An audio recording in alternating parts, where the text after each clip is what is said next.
Throughout the years of ReZero's publication, the author Tappei Nagatsuki has decided to release a potential if story every single year on the main character Subaru Natsuki's birthday, April 1st. These if stories are typically built upon the precedent of Subaru choosing sin over virtue, in which the author chooses a divergence point throughout the series where Subaru is left with a rough decision, and ultimately within the if routes, he makes the wrong decision. This change in decision and outcome inevitably leads to many wacky and honestly super interesting outcomes, and that's exactly what this video is going to be about, explaining and ranking all of ReZero's if stories. Before we get into it, let me preface this with saying if you want to read the if stories yourself, you can go to this link right here, witchculttranslations.com, in which if you scroll on their site, they'll have all the main if stories linked within. With that being said, make sure you guys like and subscribe, and let's get into the video. So firstly, I'll be going over the main ifs, and what I mean by this is the ifs that are typically correlated with a sin within ReZero. It's to be mentioned that there are other side ifs that are typically produced within a game or other alternative forms of media, but they're not the main ifs that Tappei releases every single April 1st. So firstly, I'll be ranking those, and then we'll delve into some cool other side ones. Now listen, I've clowned on the if stories a bit in the past, but that's only because there's some stupid fucking fans out there who try to make it sound like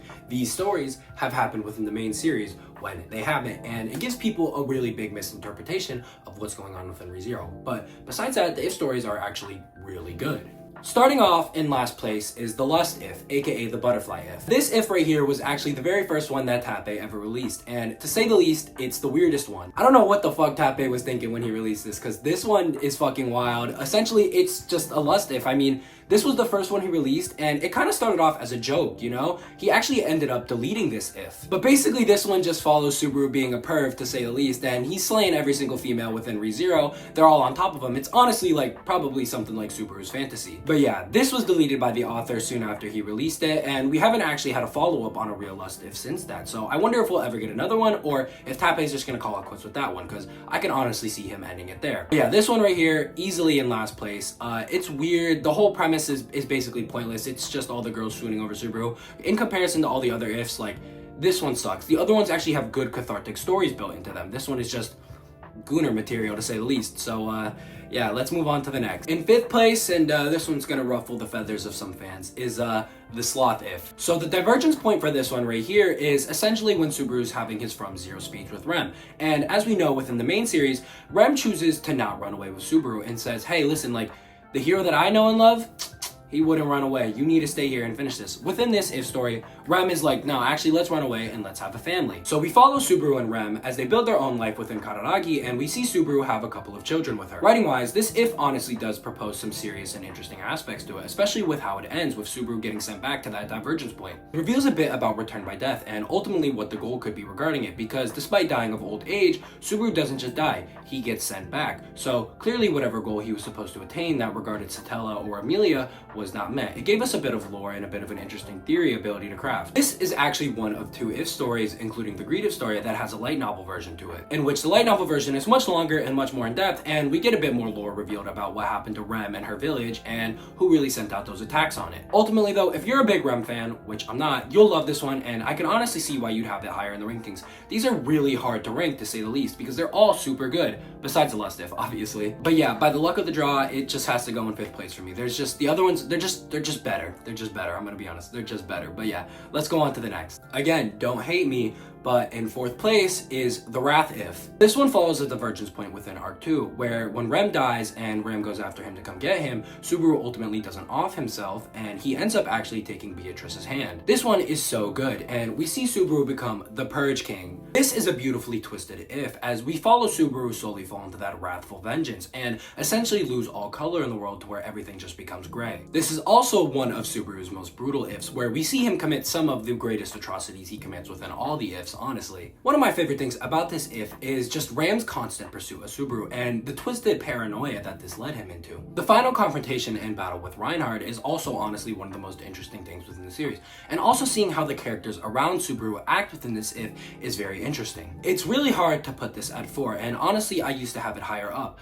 The problem more so lies in the fact that there is no problem, and the other ifs I just honestly like a little bit more. It's not that this one does anything wrong necessarily, I just feel as if the other ifs do more and contribute more to a narrative and an overall story than this one does, which I'll get into as we go along. Ultimately though, this if is amazing and honestly really good. If you have the time, check it out and read it. This one's not too long, so yeah, let's get on to the next. In third place, we have the Greed If. Now, I actually used to have the Greed If within fourth place, but upon revisiting it and with the release of the light novel version of it and the additional info that was able to contribute, it's moved up a spot for me, and I feel like this one thematically is one of the best for Subaru's character. The divergence point for the Greed If route is when Subaru ultimately at the end of Arc 4 doesn't decide to choose Echidna. Well, guess what? In the Greed If, he does choose Echidna. I mean, hinted at by the name, obviously. But essentially, we go forth as we see Subaru completely misinterpret what the point of Arc 4 was and what the trials were supposed to be, and lose all value within himself. Instead of relying on the people around him like Otto wanted him to, we see as Subaru only relies on himself and completely lets Echidna take over his ability of return by death. It gets to the point where Subaru's self-worth is so little and so belittled that he will literally die over literally the smallest thing, such as just wanting to tell Petra how the weather was that day. Also, it's to be mentioned that this If does a great representation and showing of the side characters. This If is able to amazingly illustrate Subaru's growth and how the impact that had along the people around him. As while Subaru may have gotten out of the trial within this If, everybody around him is extremely depressed to say the least, and not living a happy life. They got out of that tumultuous situation, but at what cost? Overall, this If is able to illustrate an amazing representation on why relying on return by death is not always good for Subaru, and ultimately ties into one of the most important themes within Arc 4, and it's that you have to rely on the people around you, and not doing so is extremely selfish. Subaru is greedy within the sense that he's ignorant and refuses to change and wants to do everything himself instead of letting the people around him take a burden. But ironically, and ultimately what he's done with this negative mindset and this bad headspace is let everyone around him feel the burden. Essentially, this whole Greed If is everybody is suffering in silence and doesn't really say anything and just kind of goes along with their day. We're at the point within the rankings where there is genuinely no flaws with any of these, and these series and Ifs are all honestly just straight up amazing. The Greed If is up there with one of my best representations of Subaru's characters, and one of the best representations of why the Ifs are so important within ReZero and what they go to show. The Ifs make Subaru's impact and decisions within the main series all that more important because we're able to see what would have happened if he was not within the right mindset. I think the Greed If does that better than almost any of the other Ifs. So yeah, that's why it's in third place. It's amazing. It's honestly interchangeable with second for me, but let's move on to the next. In second place is the Prideiff. Prideiff's divergence point follows within Arc 1 of ReZero, where Subaru essentially never calls for Reinhardt's help and refuses to take it, and instead dies so many times just trying to get past those initial loops. With Subaru finding himself mentally scarred through all the trauma he went through and himself at rock bottom, we see him find alternative methods and ways to save Amelia, and ultimately this leads him to being obsessive over her to an insane degree. This is the most cathartic out of all of the Ifs, as we follow Subaru's definition of love and truly how far that love can go and what Subaru would ultimately do within these twisted scenarios to save Amelia. Above all, what I like this If for more than anything else is Subaru's relationship and dynamic with Reinhardt, where in the main series we see Subaru avoid fate through virtue, but within this If story we see him delve into sin and honestly thrust away fate through the most negative connotation ways possible, whereas Reinhardt deals within virtue and constantly accepts and embraces the fate that is thrown in front of him. Additionally, the questioning of what really is a hero and who is Reinhardt as a hero is also brought up within this If, and the destruction of Reinhardt within name and the idea of him being a hero is honestly done amazing. The fact that no matter what Subaru did, he was never able to kill Reinhardt is so ironic and so beautiful, and really just goes to show the prideful execution that Subaru has brought forth within this If. Ultimately, Subaru coming to the realization that, killing Reinhardt would not do anything and wouldn't bring him anywhere, he decides to ultimately kill him within name, and essentially burns down the kingdom and kills everybody else that's within it.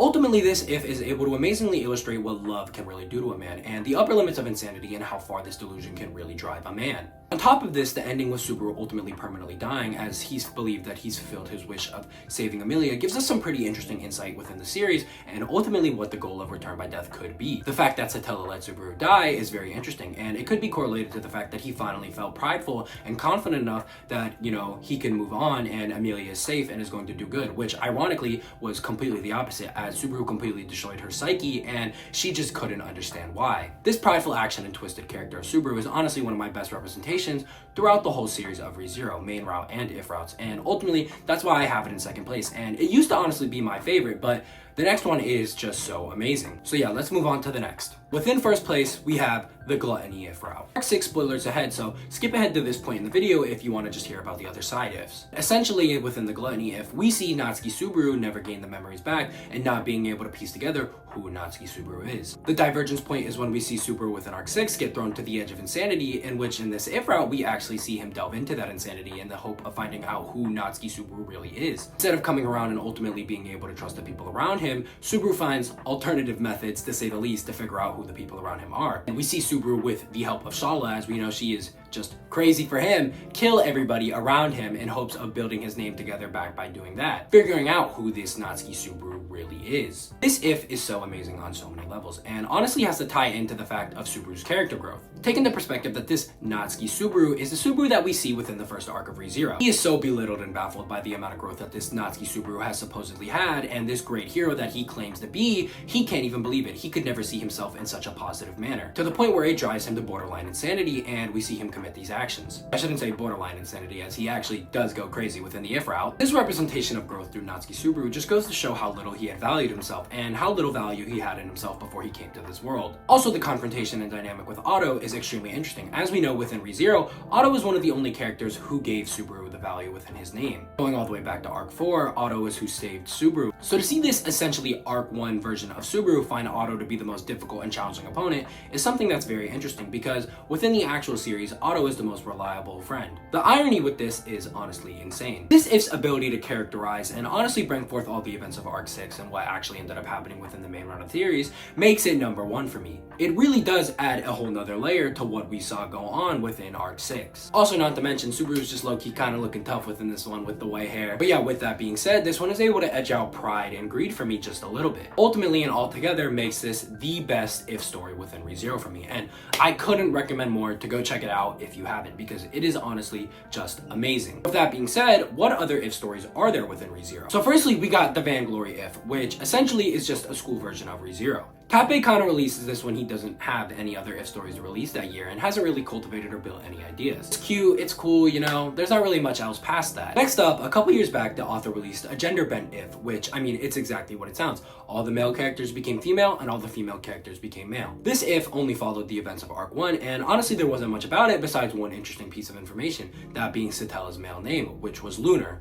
Or Luna, I don't remember. But yeah, it kind of just tied into the idea and the theory of Satella's connection with, you know, the moon. Satella, satellite, Luna, moon, the moon's a satellite, you know, it makes sense, you get it. The next one is the Aganu If, or what I like to call the Al If. This one essentially came from the video game Lost in Memories. This one's pretty interesting because Subaru doubts Al's outfit within this one, and essentially the divergence point with this one is when Betelgeuse kills Rem within Arc 3. We see Subaru get ripped as hell, get a metal arm, tout Al's outfit, and travel with a band of people. This If is pretty interesting and honestly shrouded in mystery a bit, as I'm not sure if we ever got a full, complete 100% explanation of what was going on within this If, because Lost in Memories was continuously updating it, but let me know if we have. I'm honestly not 100% sure. Next up is the most recent If story, aka the Azumaku If. Small Arc 7 spoilers ahead, but this one essentially follows Subaru, where instead of meeting up with Vincent, he meets up with Chisha. It essentially just follows Subaru and the plans he makes under Chisha and how those differ from the ones he made under Vincent. We actually see Subaru remain normal within this one, something that's a bit rare to say the least when it comes to the If stories. But yeah, ultimately that's the most recent and latest If we've got, and I believe that covers them all. The If stories ultimately make ReZero unique in so many ways, and adds another layer to the story that a lot of other series don't really get. It also just goes to show the author's love for the series and honestly how much he cares about it, the thought to be able to have these in-depth scenarios go on that didn't actually happen. Definitely an interesting layer and something we should all be happy for, so thank you, Tappei. Ultimately, yeah, though, that's about it for today, and peace. Make sure you like and subscribe.